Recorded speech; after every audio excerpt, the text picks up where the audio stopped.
નમસ્કાર નમસ્કાર નમસ્કાર વિદ્યાર્થી મિત્રો, કેમ છો? ફરી એકવાર આપનું હાર્દિક સ્વાગત છે આપણી પોતાની યુટ્યુબ ચેનલ સ્ટડી માસ્ટરમાં. પાછલા વિડીયો લેક્ચરની અંદર આપણે જોયું તફાવત ગણ, તેને લગતા કેટલાક ઉદાહરણ અને સ્વાધ્યાયના કેટલાક પ્રશ્નો આપણે સોલ્વ કર્યા. હવે આજે તેનું જ એક બચ્ચું એટલે કે પૂરક ગણ વિશે આપણે જોવાના છીએ અને તેને લગતા કેટલાક ઉદાહરણ જોઈશું. પણ હંમેશની માફક ચાલો શરૂઆત કરીએ એક સારા સુવિચાર સાથે. I don't need to know everything, I just need to know where to find it when I need it. એનો મતલબ એવો છે કે મારે બધી જ વસ્તુ જાણવાની જરૂરિયાત નથી, પણ મારે જ્યારે જેની જરૂરિયાત પડશે ત્યારે તે ક્યાં મળશે તેની મને ખબર હોવી જોઈએ. એનો મતલબ કે તમારી પાસે લગભગ 10-20 પ્રકારની અનેક ટોર્ચ છે, પણ જ્યારે લાઇટ જાય છે ત્યારે તમે જો ટોર્ચને શોધી શકતા નથી તો તમારી ટોર્ચ છે તે કોઈ કામની નથી. એટલા માટે આપણને જ્યારે જે વસ્તુ જોઈએ છીએ ત્યારે તે ક્યાંથી મળશે તેની આપણને માહિતી હોવી જોઈએ. ચાલો વિદ્યાર્થી મિત્રો, શરૂઆત કરીએ આજના લેક્ચરની. તો જોઈએ કે પૂરક ગણ કોને કહેવામાં આવે છે. તો કે પૂરક ગણ એટલે શું, જેને અંગ્રેજીમાં કહેવાય છે કોમ્પ્લિમેન્ટ સેટ. તો આપણે બધા સાર્વત્રિક ગણથી પરિચિત છીએ. સાર્વત્રિક ગણ એટલે કેવો ગણ કે જે તમામ ગણને સમાવી લે છે તેવો ગણ. એને આપણે કેપિટલ યુ વડે દર્શાવીએ છીએ, જેને યુનિવર્સલ સેટ કહીએ છીએ, તે એટલે સાર્વત્રિક ગણ. તો ધારો કે આપણે ઉદાહરણ દ્વારા સમજવાનો પ્રયત્ન કરીએ કે ધારો કે યુ છે તે સાર્વત્રિક ગણ છે અને ગણ એ તેનો કોઈક એક ઉપગણ છે.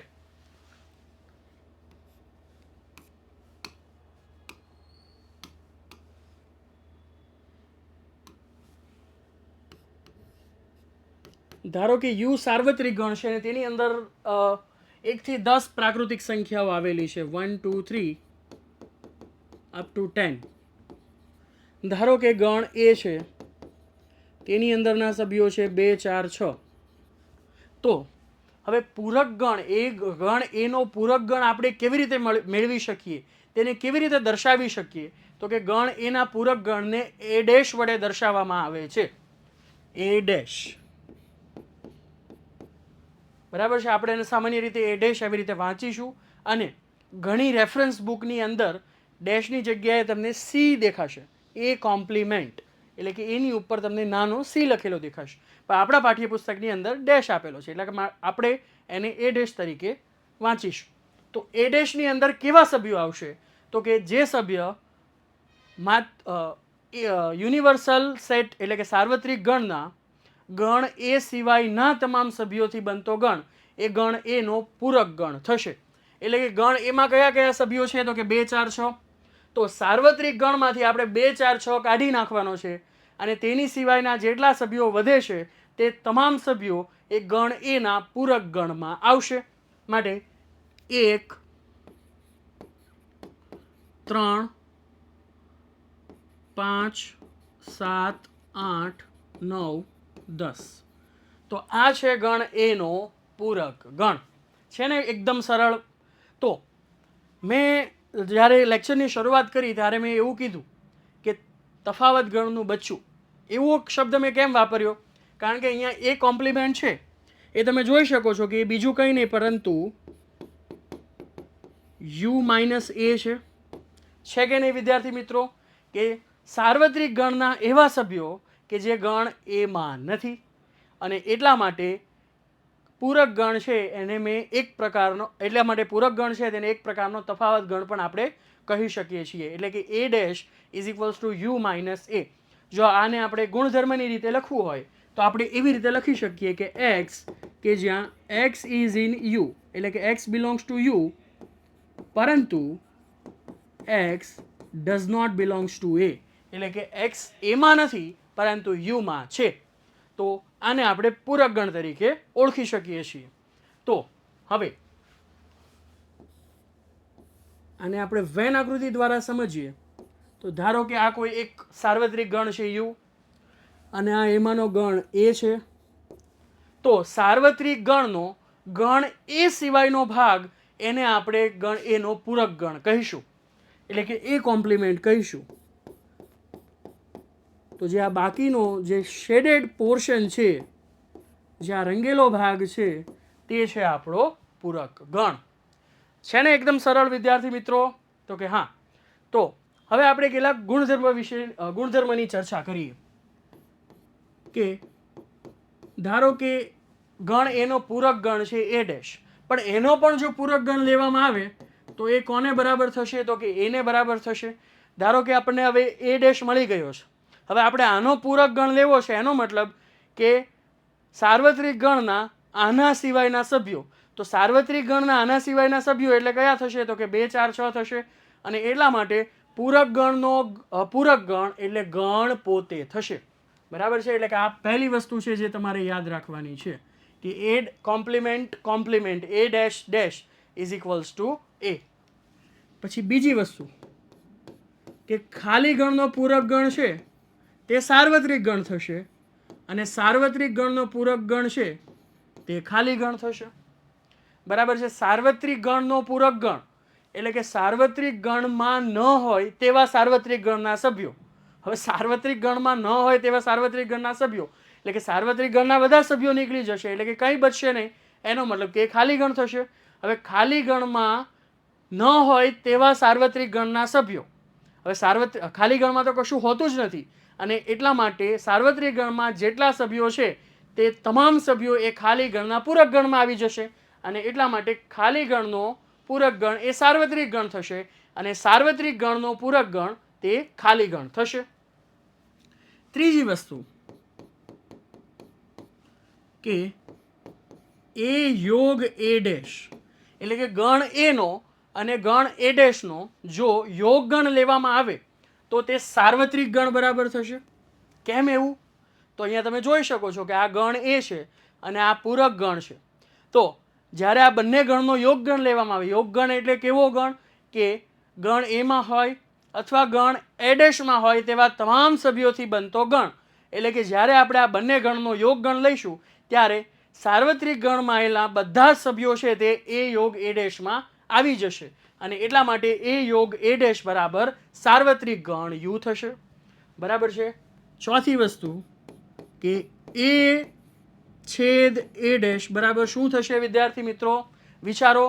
એ ડેશ એ છેદ એ છેદ એ ડેશ બરાબર શું થશે? તો તે ખાલી ગણ થશે. કેમ ખાલી ગણ થશે? તો કે ગણ એમાં અને ગણ એ ડેશમાં એવા કોઈ સભ્યો તમને મળે છે કે જે કોમન હોય? તો કે ના, એ કોઈ દિવસ શક્ય જ નથી. બરાબર છે? વ્યાખ્યા પ્રમાણે જે સભ્ય એમાં છે તે એ ડેશમાં નહીં હોય અને જે સભ્ય એ ડેશમાં છે તે એમાં નહીં હોય. એટલા માટે એનો અને એ ડેશનો છેદ ગણ હંમેશા આપણને ખાલી ગણ જ મળશે. આપણે આગળ ધ મોર્ગનના નિયમની સાબિતી જોવાના છીએ, પણ હાલમાં આપણે એ નિયમને જોઈ લઈએ કે એ યોગ બી ડેશ એ કોના બરાબર થાય?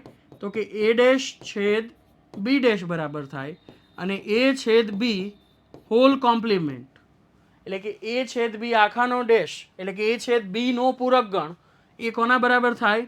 તો એ ડેશ યોગ બી ડેશ બરાબર થાય. આની સાબિતી છે તે આપણે વિદ્યાર્થી મિત્રો જોવાના છીએ, અને આ દરેકે દરેક સ્ટેટમેન્ટની સાબિતી છે તે આપણે વેન આકૃતિની મદદથી આપી શકીએ છીએ. પણ મારા ખ્યાલથી હવે તમારા મગજમાં એ વસ્તુ ક્લિયર થઈ ગઈ છે કે પૂરક ગણ કોને કહેવામાં આવે છે અને તેને કેવી રીતે દર્શાવવામાં આવે છે. તો ચાલો વિદ્યાર્થી મિત્રો કેટલાક ઉદાહરણ જોઈએ. તો સાર્વત્રિક ગણની અંદર 1 થી 10 સભ્ય આપેલા છે. 1 2 3 4 5 6 7 8 9 10, અને ગણ એના સભ્યો છે 1 3 5 7 9. તો આપણે શોધવાનો છે એ ડેશ એટલે કે ગણ એનો પૂરક ગણ શોધવાનો છે. તો એ ડેશ આપણને કેવી રીતે મળશે? તો ગણ એમાં જે સભ્યો છે તેને સાર્વત્રિક ગણમાંથી કાઢી નાખવાના છે. 1 3 5 7 9. બરાબર છે? તો સાર્વત્રિક ગણના ગણ એ સિવાયના બાકીના સભ્યોથી બનતો ગણ એ ગણ એનો પૂરક ગણ થશે. એટલે કે 2 4 6 8 10. ઉદાહરણ નંબર 21. એક સહશિક્ષણ આપતી શાળાના ધોરણ 11ના વિદ્યાર્થીઓના ગણને સાર્વત્રિક ગણ યુ તરીકે લો અને ધોરણ 11ની છાત્રાઓનો ગણ એ લો. તો એ ડેશ શોધો. છાત્રા એટલે કે વિદ્યાર્થીનીઓ. બરાબર છે? તો એના પૂરક ગણની અંદર કેવા સભ્યો આવશે? તો કે કોને આપણે સાર્વત્રિક ગણ તરીકે લેવાનો છે?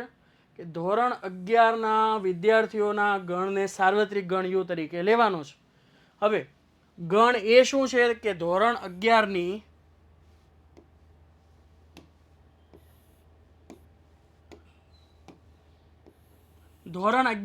છાત્રાઓનો ગણ છે, એટલે કે વિદ્યાર્થીનીઓનો ગણ છે, બરાબર છે. તે ગણ એ છે. તો એ ડેશ એટલે કે ગણ એનો પૂરક ગણ શું થશે? તો કે ધોરણ 11ના કુમાર વિદ્યાર્થીઓનો ગણ. આ કન્યા છે ને, બરાબર. ધોરણ 11ની છાત્રાઓ એટલે કે કુમારીઓનો ગણ છે, કન્યાનો ગણ છે, તે છે ગણ એ. અને માટે એ ડેશ શું થશે? કે ધોરણ 11ના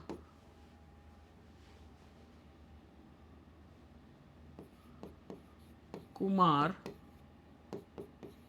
વિદ્યાર્થીઓનો ગણ.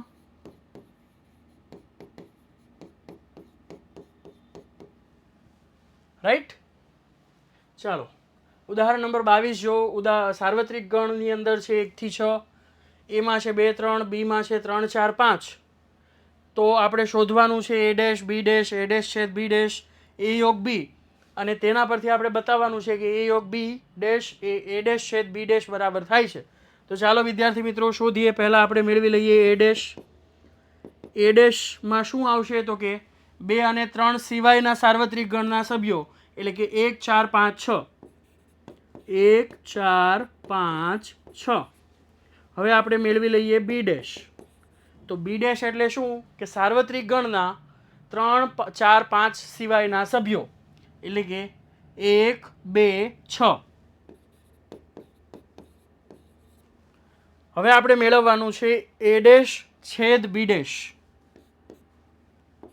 એ ડેશ છેદ બી ડેશ એનો મતલબ કે ગણ એ ડેશ અને ગણ બી ડેશ બંનેમાં હોય તેવા સભ્યોનો ગણ. તો તમે જોઈ શકો છો કે એ ડેશમાં 1 છે, બી ડેશમાં પણ 1 છે, એ ડેશમાં 6 છે, બી ડેશમાં પણ 6 છે. એનો મતલબ કે આપણને 2 સભ્યો એવા મળે છે કે જે બંને ગણની અંદર છે, અને એટલા માટે એ ડેશ છેદ બી ડેશમાં શું આવશે? તો કે 1 અને 6 આવશે. તો 1 6. હવે આપણે મેળવવાનું છે એ યોગ બી. તો એ યોગ બી બરાબર શું થશે? તો કે એમાં અને બીમાં હોય તેવા તમામ સભ્યોનો ગણ. તો 2 3 4 5. 2 3 4 5. હવે આપણે સાબિત કરવાનું છે કે એ યોગ બી ડેશ બરાબર એ ડેશ છેદ બી ડેશ, બરાબર છે. તો ડાબી બાજુ શું છે આપણી? અહીંયા સાઈડમાં આપણે સાબિત કરીએ.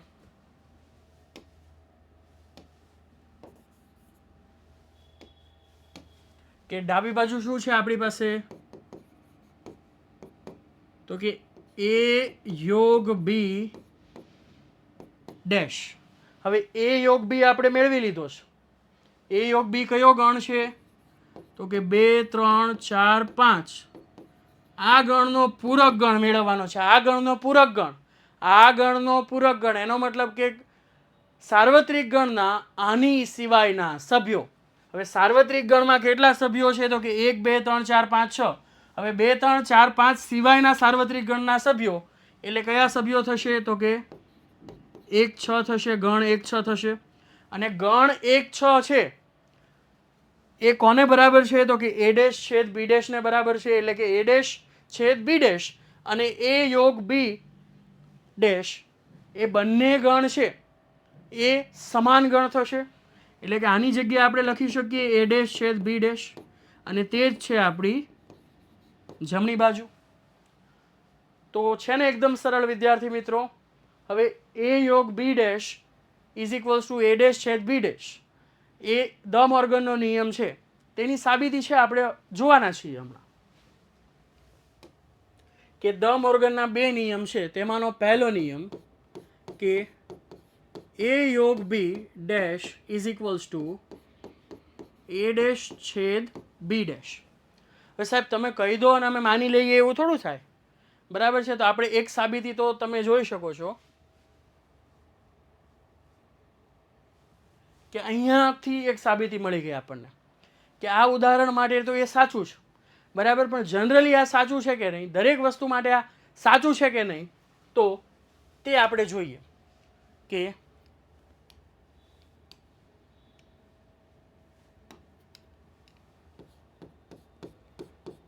a યોગ b dash is equals two a dash છેદ b ડેશ, રાઈટ.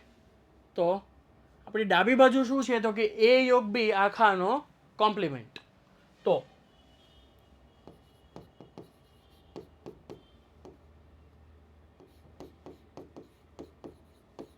હવે આની આપણે વેન આકૃતિ દોરીએ તો એ કેવી થશે?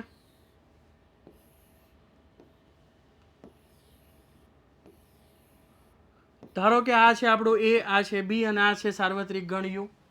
હવે a યોગ b માં કયો ભાગ આવશે તો કે જે a માં છે, b માં છે અથવા બંનેમાં છે તેવો બધો ભાગ છે તે a યોગ b માં આવશે.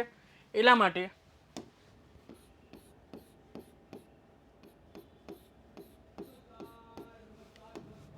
એટલે કે આ જે વેન આકૃતિ છે તે કોની છે તો કે a યોગ b ની છે, બરાબર. હવે a યોગ b નો પૂરક ગણ a યોગ b કોમ્પ્લિમેન્ટ, તો એ શું થશે તો કે સાર્વત્રિક ગણમાં હોય પણ a યોગ b માં ન હોય તેવો ભાગ. તો તેની વેન આકૃતિ છે તે કેવી થશે? તો ચાલો દોરીએ તે પણ આપણે.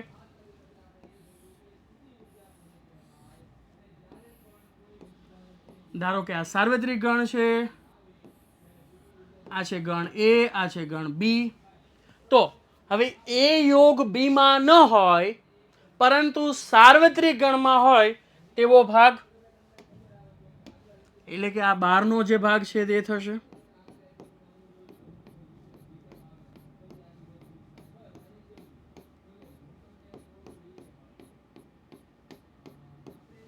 બરાબર છે. આ શું છે તો કે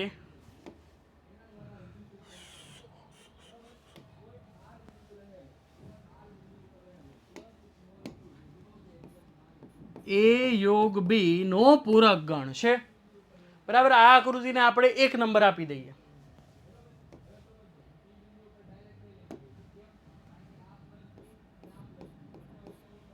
રાઈટ. ચાલો હવે જમણી બાજુ શું છે આપણી તો કે a ડેશ છેદ b ડેશ છે. તો આપણે 3 આકૃતિઓ તૈયાર કરીએ, એક a ડેશની, એક b ડેશની અને એક બંનેના છેદગણની. ચાલો, તો સૌથી પહેલી આકૃતિ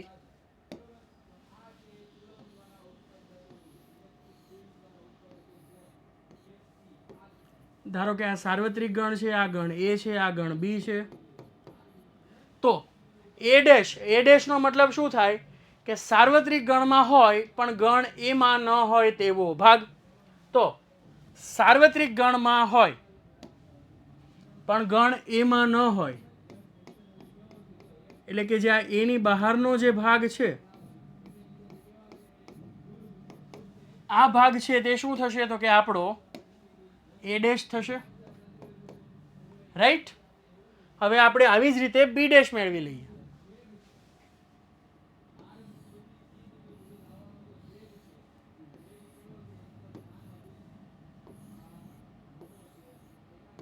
ધારો કે આ છે a, આ છે b. તો b ડેશ નો મતલબ શું થાય કે u માં હોય પણ b માં ન હોય, તો તે ભાગને આપણે રંગી લઈએ. b માં ન હોવું જોઈએ,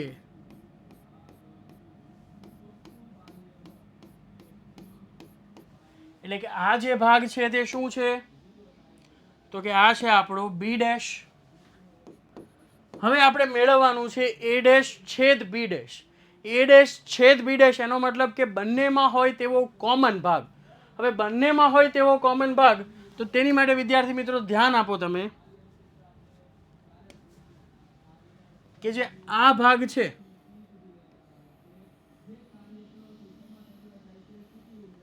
તે આ આકૃતિમાં છે પણ આ આકૃતિમાં નથી, અને જે આટલો ભાગ છે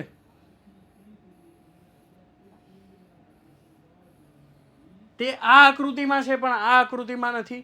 એટલે કે આની સિવાયનો જે બહારનો ભાગ છે તે બંને આકૃતિમાં છે. એટલે કે એ ડેશ છેદ બી ડેશની અંદર કયો ભાગ આવશે? તો કે ગણ એ અને ગણ બીની બહારનો જે ભાગ છે અને યુની અંદરનો ભાગ છે તે ભાગ છે તે એ ડેશ છેદ બી ડેશમાં આવશે. માટે એ ડેશ છેદ બી ડેશની આકૃતિ કેવી થશે? તો કે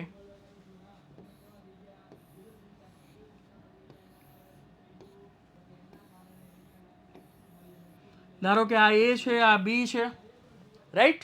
હવે એ ડેશ છેદ બી ડેશ, તો તેની અંદર કયો ભાગ આવશે? તો કે જે આ બહારનો ભાગ છે એની અને બીની, આ બધો ભાગ છે તે શેમાં આવશે? તો કે એ ડેશ છેદ બી ડેશમાં આવશે.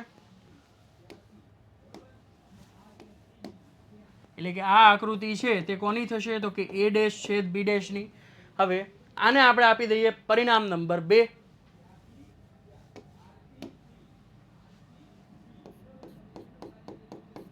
તો તમે જોઈ શકો છો કે પરિણામ નંબર 1 ની આકૃતિ અને પરિણામ નંબર 2 ની આકૃતિ એ બંને કેવી છે? તો કે સેમ ટુ સેમ છે.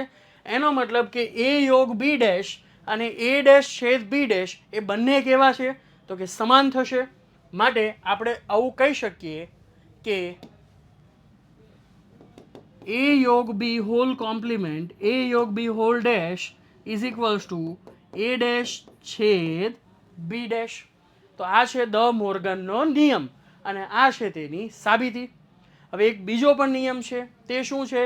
તો કે એ છેદ B whole complement is equals to A dash યોગ બી ડેશ. તો લખીએ આપણે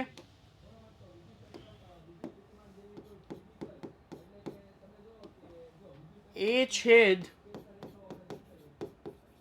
બી હોલ કોમ્પ્લિમેન્ટ એટલે કે એ છેદ બી આખાનો પૂરક ગણ એટલે કે એ છેદ બી નો પૂરક ગણ એ કોના બરાબર થશે? તો કે એ ડેશ યોગ બી ડેશ બરાબર થશે.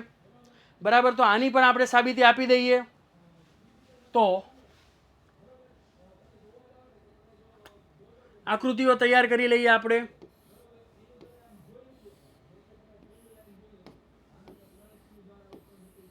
ધારો કે ગણ એ છે, આ ગણ બી છે, આ સાર્વત્રિક ગણ યુ છે. હવે એ છેદ બી માં કયો ભાગ આવશે? તો કે જે બંનેની વચ્ચેનો ભાગ છે એ છેદ બી માં આવશે. એટલે કે આ જે આકૃતિ છે તે કોની છે? તો કે એ છેદ બી ની વેન આકૃતિ છે. હવે એ છેદ બી કોમ્પ્લિમેન્ટ, કોમ્પ્લિમેન્ટનો મતલબ શું થાય? કે એ છેદ બી માં ન હોય પણ યુ માં હોય તેવો ભાગ. એટલે કે આ એ છે, આ બી છે. હવે એ છેદ બી માં ન હોય પણ યુ માં હોય તેવો ભાગ. એટલે કે આ બહારનો બધો ભાગ છે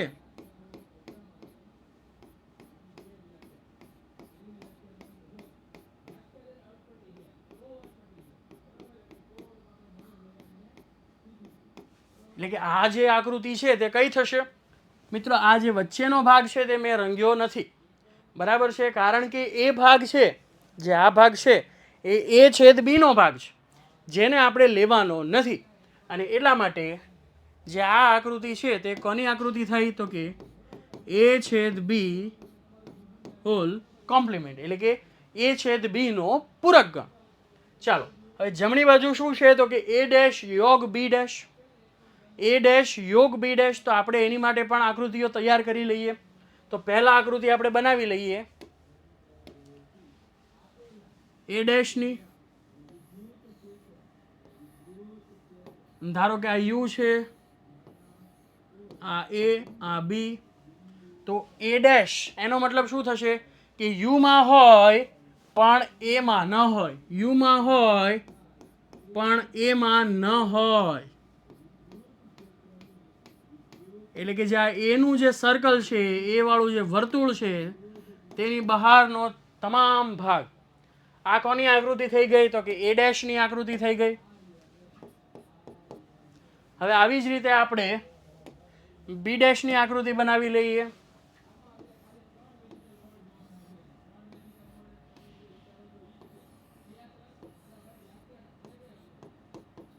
એ બી અને આ છે યુ, રાઈટ. ચાલો હવે બી ડેશ એનો મતલબ કે જે આ બી વાળું વર્તુળ છે તેની સિવાયનો ભાગ આવશે. એટલે કે આ આકૃતિ છે તે કોની થઈ ગઈ?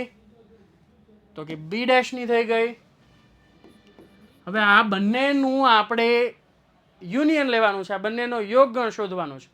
યોગગણ કોને કહેવાય? ફરી વિદ્યાર્થી મિત્રો, કે એ ડેશમાં હોય અથવા બી ડેશમાં હોય અથવા બંનેમાં હોય તેવો તમામ ભાગ.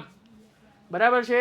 એટલે કે આ ભાગ છે તે બી ડેશમાં નથી પણ એ ડેશમાં તો છે ને. એટલે કે જ્યારે એનું યોગગણ લઈએ ત્યારે આ ભાગ પણ આવશે અને આ જે ભાગ છે તે બી ડેશમાં છે પણ એ ડેશમાં નથી, પણ જ્યારે આપણે તેનું યોગગણ લઈશું ત્યારે આટલો ભાગ પણ આપણે સમાવવો પડશે. એનો મતલબ કે એ ડેશ યોગ બી ડેશની આકૃતિ, વેન આકૃતિ કેવી દેખાશે? તો કે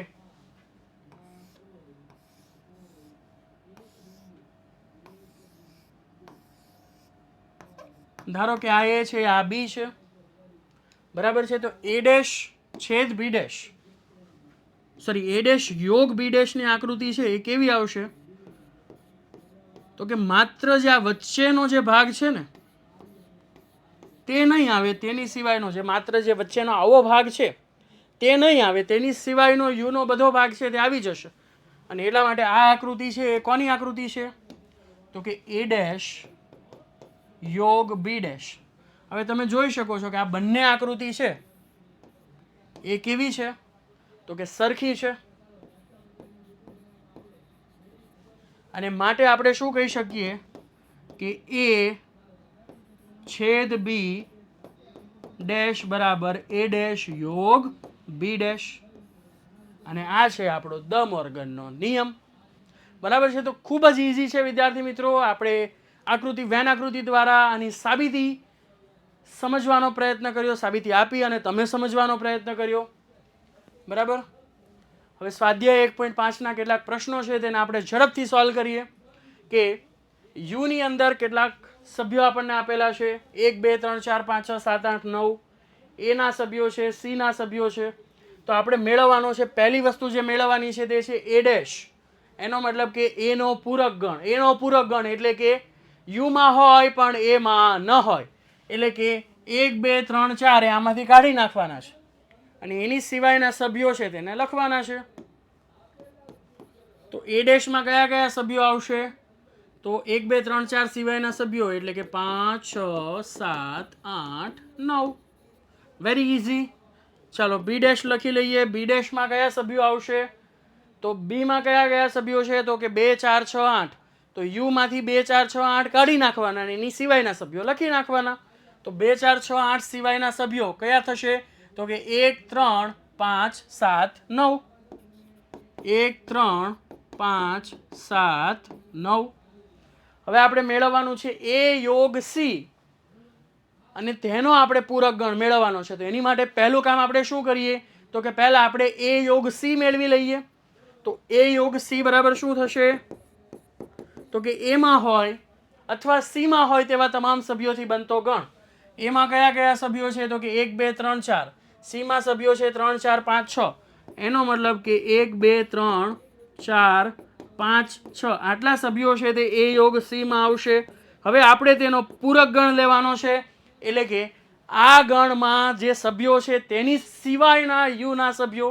એટલે કે 1 2 3 4 5 6 આમાંથી કાઢી નાખો તો શું વધે? તો કે 7 8 9. બરાબર છે? એટલે કે 7 8 9 એ માંગેલ પૂરક ગણ થઈ જશે. હવે એવી રીતે આપણે મેળવવાનું છે એ યોગ બી નો પૂરક ગણ. તો પહેલા આપણે મેળવી લઈએ એ યોગ બી. તો એ યોગ બી માં કયા કયા સભ્યો આવશે? તો કે 1 2 3 4 2 4 6 8. એટલે કે 1 2 3 4 6 8. 1 2 3 4 6 8. હવે આપણે આ ગણનો પૂરક ગણ મેળવવાનો છે. એટલે કે એ યોગ બી ડેશ મેળવવાનો છે. તો એ શું થશે? તો કે 1 2 3 4 6 8 સિવાયના યુના સભ્યો. 1 2 3 4 6 8 સિવાયના યુના સભ્યો એટલે કે કયા થશે? તો કે 5 7 9. 5 7 9. હવે મેળવવાનું છે બી માઇનસ સી નો પૂરક ગણ. બી માઇનસ સી બરાબર તફાવત ગણ. તો બી માઇનસ સી આપણે પહેલા મેળવી લઈએ. ફરી યાદ કરી લઈએ બી માઇનસ સી. બી માઇનસ સીમાં કેવા સભ્યો આવશે?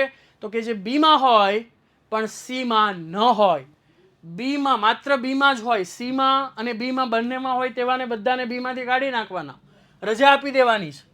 બરાબર છે? તો કે તમે જોઈ શકો છો કે 4 છે તે બંનેમાં છે, 6 છે તે બંનેમાં છે. એટલે કે બીમાં એવા કેટલા સભ્યો છે કે જે ગણ સીમાં આવેલા છે? તો કે 2 સભ્યો, 4 અને 6. એટલે કે ગણ બીના 4 અને 6 સિવાયના તમામ સભ્યો છે તે બી માઇનસ સીમાં આવશે, અને તેવા 2 સભ્યો છે, 2 અને 8.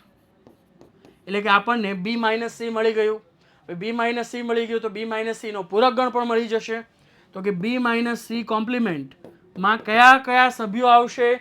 તો કે 2 અને 8 સિવાયના સાર્વત્રિક ગણના તમામ સભ્યો. એટલે કે 1 3 4 5 6 7 9. 2 નહીં આવે, હા મારી બોલવામાં ભૂલ થઈ, 2 નહીં આવે કારણ કે 2 ઓલરેડી આમાં છે. 1 3 4 5 6 7 9 આટલા સભ્યો છે તે બી માઇનસ સીના પૂરક ગણમાં આવશે. હવે પાંચમું છે એ તો પ્રોપર્ટી છે, બરાબર છે? એટલે કે એનો પૂરક ગણ, નો પૂરક ગણ એટલે ગણ એ પોતે જ થશે. પણ આપણે ચેક કરીએ કે એ કોમ્પ્લિમેન્ટ શું થશે? તો કે એ ગણ એમાં ન હોય અને યુમાં હોય તેવા સભ્યો, એટલે કે 1 2 3 4 સિવાયના સભ્યો, એટલે કે 5 6 7 8 9, 5 6 7 8 9. હવે પાછો આનો પણ આપણે પૂરક ગણ લેવાનો છે, એટલે કે 5 6 7 8 9 સિવાયના સાર્વત્રિક ગણના સભ્યો. તો એ કયા થશે? તો કે 1 2 3 4 થશે. અને 1 2 3 4 એ કંઈ નથી પણ ગણ એ છે.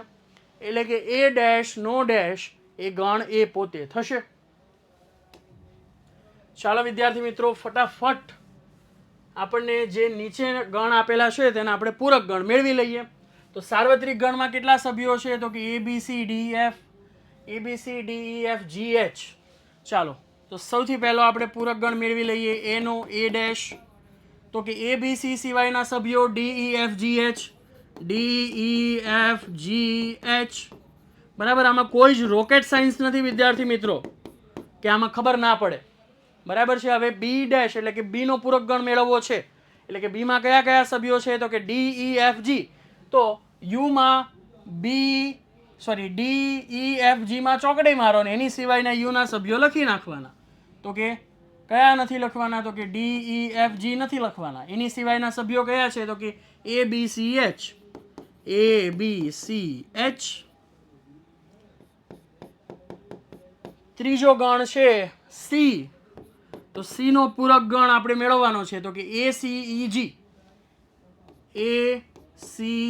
ઈ જી સિવાયના સભ્ય કયા કયા છે? તો કે બી ડી એફ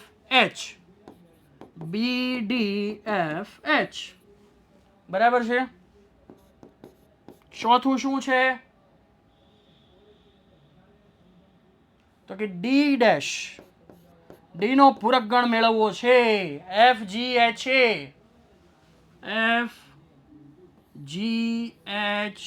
એ. તો એની સિવાયના સભ્યો કયા કયા થયા? તો કે બી સી ડી ઈ. ચાલો પછીનો પ્રશ્ન જોઈએ. તો પ્રાકૃતિક સંખ્યાઓના ગણને સાર્વત્રિક ગણ તરીકે લો અને નીચે આપેલા ગણના પૂરક ગણ શોધો. બરાબર છે? હવે પ્રાકૃતિક સંખ્યાઓનો ગણ છે તે આપણો સાર્વત્રિક ગણ છે. હવે અહીંયા ગણ કયો આપણને આપ્યો છે? તો કે x, કે જ્યાં x યુગ્મ પ્રાકૃતિક સંખ્યા છે, યુગ્મ પ્રાકૃતિક સંખ્યા. તો હવે ગણમાંથી યુગ્મ પ્રાકૃતિક સંખ્યા, પ્રાકૃતિક સંખ્યાના ગણમાંથી યુગ્મ પ્રાકૃતિક સંખ્યા કાઢી નાખવામાં આવે તો શું વધે? તો કે અયુગ્મ પ્રાકૃતિક સંખ્યા વધે. એટલે કે ધારો કે થોડી વાર માટે આપણે આ ગણને ગણ એ કહી દઈએ, માટે આ ગણનો પૂરક ગણ શું થશે? તો કે x, કે જ્યાં x એ અયુગ્મ પ્રાકૃતિક સંખ્યા છે.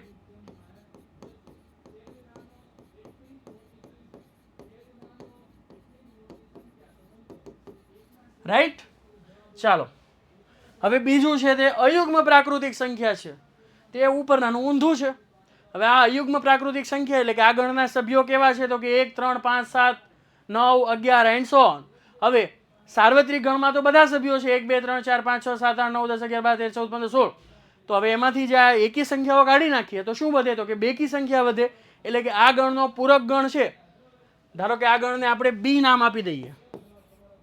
ધારો કે આ ગણ બી છે, તો બી ડેશ શું થશે? તો કે એક્સ કે જ્યાં એક્સ એ યુગ્મ પ્રાકૃતિક સંખ્યા છે.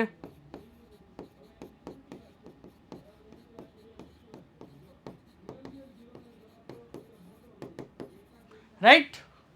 ચાલો, અને ત્રીજું છે કે એક્સ કે જ્યાં એક્સ એ 3 નો ધન ગુણિત છે. હવે 3 નો ધન ગુણિત એનો મતલબ શું થાય? કે 3 6 9 12 15. તો ધારો કે આ ગણને આપણે સી કહી દઈએ, તો આનો પૂરક ગણ એટલે કે સી ડેશ. તો સી ડેશમાં કેવા સભ્યો આવશે? તો કે 3 નો ગુણિત ન હોય તેવી પ્રાકૃતિક સંખ્યા. બરાબર છે? 3 નો ગુણિત હોય તો એ આ ગણમાં આવી જવાની છે. હવે આનો પૂરક ગણ એટલે કે આ ગણના જે સભ્ય છે તેને તો લેવાના નથી. તો એની સિવાયના સાર્વત્રિક ગણના સભ્યો કયા થશે? તો કે 3 નો ગુણિત ન હોય તેવી તમામ પ્રાકૃતિક સંખ્યા છે તે એના પૂરક ગણમાં આવશે. માટે સી ડેશની અંદર કેવા સભ્યો હશે? તો કે એક્સ કે જ્યાં એક્સ એ 3 નો ગુણિત ન હોય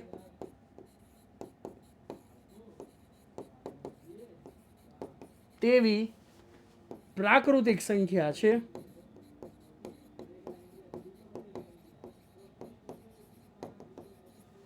છે ને એકદમ સરળ.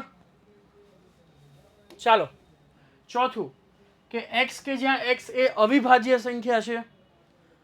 હવે પ્રાકૃતિક સંખ્યાનો ગણ છે એટલે કે 1 થી શરૂ થાય છે. હવે વિભાજ્ય સંખ્યાઓ છે, બરાબર. પહેલી વિભાજ્ય સંખ્યા છે એ કઈ થાય? બરાબર, તો એ 4 થશે. તો આપણે અહીંયા એવું કહી શકીએ કે એક્સ કે જ્યાં એક્સ એ અવિભાજ્ય સંખ્યા નથી. બરાબર છે? કે આનો જે ધારો કે આ ગણ ડી છે,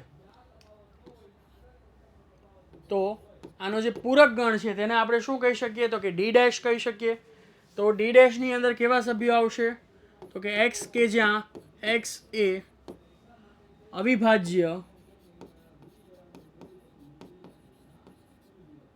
ન હોય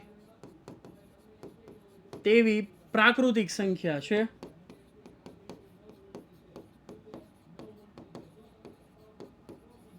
બરાબર છે? આ એના પૂરક ગણમાં આવશે. ચાલો,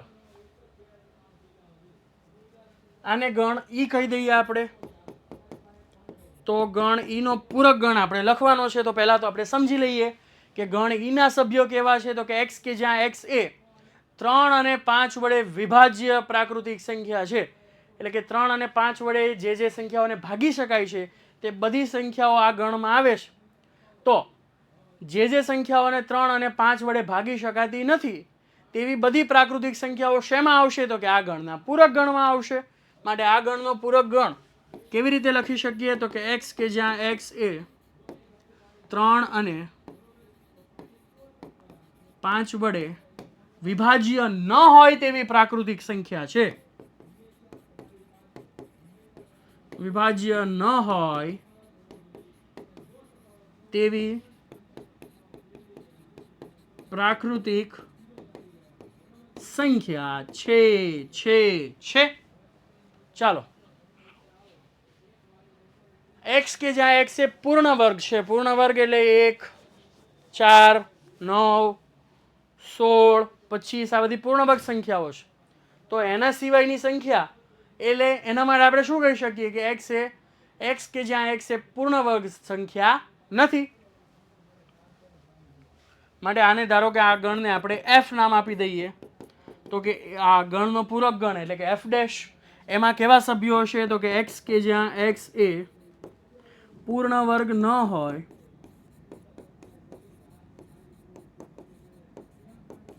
તેવી પ્રાકૃતિક સંખ્યા છે. તો કે હા.